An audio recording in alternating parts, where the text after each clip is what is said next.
You're welcome to today's edition, faithful viewers. Prime Flash on My Media Prime with me, Audrey Zatsa. After being targeted by an improvised explosive device, traders in OIC market have called for more security to be beefed up around the market. An improvised explosive device was detonated at the OIC market in Great Sopo in the morning hours of Monday, December 6, 2021. According to traders, a bag was dropped by a young man at about 9 a.m. who later on escaped as he was squeezed on the content of the bag he had left by a man's shop. Notified of the situation, forces of law and order made their way to the scene alongside the mayor of the Boya municipality, Barrister David Mafanina Mange. It is the first bomb targeting a market after attacks on taxi drivers and the University of Boya.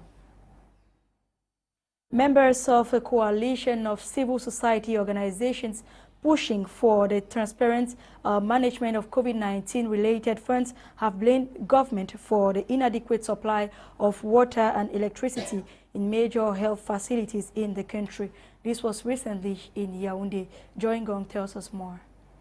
Based on a study carried out in the Northwest, Center, South, East and the Far North regions, the COVID-19 Transparency and Accountability in Africa, Action for Development Empowerment alongside other partners revealed pathetic realities of the local public health units in these regions. Speaking during the presentation of the findings in Yaoundé recently, Nancy Saibo of the ADE emphasized that Cameroonians in these regions feel neglected as far as the COVID-19 Incidence Management Response Fund is concerned. She added that the citizens do not fully trust government's vaccination campaign. The study cites health units in these 5 regions without potable water, electricity, poor access, insufficient personnel and medical equipment. Meanwhile, a greater part of the COVID-19 incidence response budget was aimed at reinforcing the general health coverage of Cameroon, especially in rural areas. In response to the results of the study, civil society actor EDGARD congratulated the role of CTAP and ADE in citizenship. She equally called on Cameroonian youth to rise up and demand accountability and transparency whenever there are reports of stealing, as clearly stated by the audit bench of the Supreme Court. The report was presented to civil society actors in Yaoundé during a coalition meeting focused on gauging the transparency of the COVID-19 incidence management response in Cameroon. Cameroon's Minister of Sports and Physical Education, who doubles as president of COCAN 2021, Narcisse Moele-Kombi, has announced to the general public that his department will host this Tuesday, December 7 from 12 a.m. the trophy of the 33rd edition of the AFCON Total Energy 2021 at the Star Building. Then a caravan trophy tour will follow in the cities of Douala, Limbe Boya, Garoua, Bafoussam, Yaoundé Fandena and Yaoundé Olembe. The trophy touched down Cameroon yesterday ahead of the competition that is scheduled to begin from January 9, 2022 to February 6, 2027. Buying a plot and constructing on it is a project that many Cameroonians have in mind. However, the activity has brought in so much fears as plot buyers are still being duped. The following report seeks to explain the good practices when buying and constructing. Buying a constructible land in Cameroon is a wise investment and a great milestone in one's life, especially if the transaction is smooth and fraud-free. However, this is not often the case, as about 20% of cases in Cameroonian courts yearly is about land disputes arising from the sale of land. Different complaints often heard, amongst others, are double sale of land, buying of a piece of land and being unable to construct on it due to its unconstructability nature classified by the government, but these issues could be evitable only if land buyers respect the good practices in land acquisition and construction. The good practice before construction.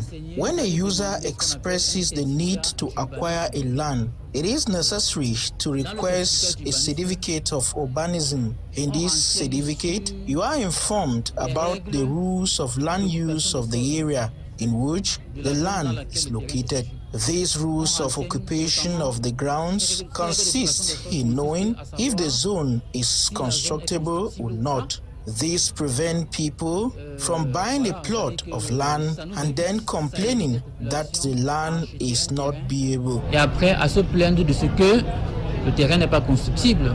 One of the most important steps to consider before buying a land once identified is to know its characteristics. Le document qui nous permet d'avoir ces informations, c'est le certificat d'urbanisme. The document which allows us to have this information is the certificate of urbanism. We are in an environment where not all the land that is sold is fragmented. There are lands that are sold by communities and that do not have a land title, and the land that is acquired through a deed of sale. Even with this configuration of land, we can still get information on its constructibility nature. Sur la constructibilité.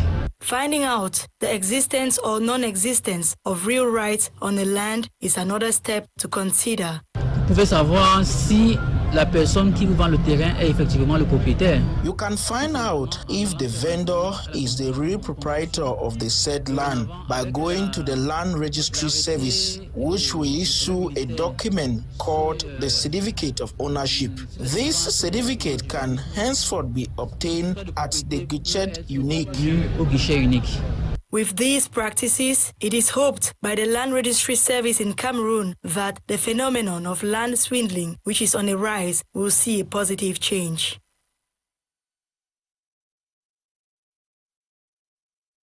The University Institute FUNIC has been sent out. The graduation ceremony of the 46 students with MBA Masters and Professional Advanced Diplomas took place over the weekend in Douala, as Lasha Kingsley tells us. There are 46 of them in number, all graduating in flying colors from Fortabe University Institute, Cameroon. They graduated with MBA, Masters and Professional Advanced Diplomas certified by Room Business School over the weekend. Also amongst the graduating students were HND and Fashion Business Management Diplomas. Speaking during the ceremony, leadership coach Roland Kweme highlighted 15 P's that will lead the graduates to a successful socio-professional life. Right, to tell a life after this is going to be quite challenging, but they can transform those challenges into opportunities. And some of the P's, if I have to list them, is to appreciate what the parents did for them. So to be very, very grateful. The second P is about being very, very professional. You know, very professional. One of the P's also I insisted is about trying to develop their personal branding, because the world is going to be very highly competitive. They need to also have positive mindset. They need to plan. They need to work on the time management in terms of punctuality. There's another element that will help them to even push again further. It's about prayer. You know, they need to develop the spirituality. Last but not least, I told them it is important for them to be very, very productive. Adeline Sedi Kamga, member of the Board of Trustees, says FONE is an example of an institution that trains professionals, as all graduating students are already into full-time employment. Today was an exceptional day because almost all the graduating students, for me, are already in full-time employment. Now that's a big time, 95% achievement, and that's what every university should aim at. My feelings for today has been, has been kind of really emotional at some point, and the fact that one single girl won more than 5 awards for the best entrepreneurial student, that says something truly powerful. It says something powerful to all the women out there, all the women who are making strides, to achieve excellence at what they do. Abobala is also a member of the Board of Trustees of FONE.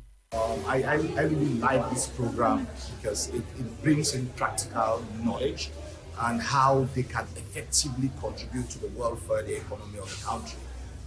We are supposed to get past the stage of only theory to make sure that we practicalize what we learn in school. So, and this is one thing that I believe that entrepreneurial education is very important. To practicalize education is very important. The Board of Trustees have done a wonderful job. I want to thank the President of the Board and the President of the University and all the members for making this happen. One of the graduating students narrates his journey to success and says determination is the key to success. I think from how it all began from my primary school days and how the dream was grown and how the focus was built and how the determination led me to where I am today, being one of the graduates of this prestigious school, Fortabe University Cameroon, with its affiliation or certification by the Rome Business School based in Audrey.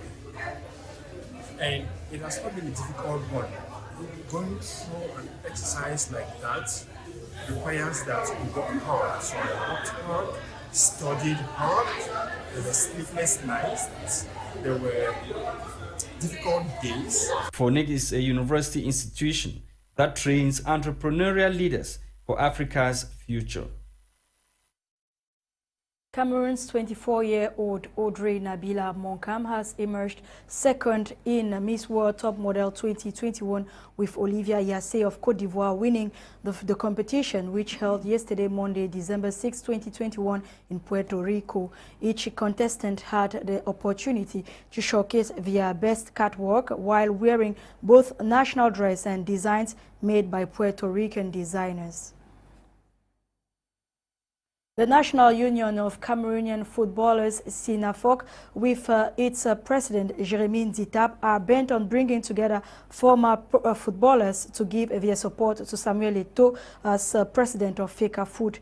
The meeting, which took place yesterday, December 6, in the premises of CENAFOC in Douala, brought together Samuel Eto'o and Mabouang Kesak, both candidates, Nzitap, president of CENAFOC, and his vice president, Lucien Metomo.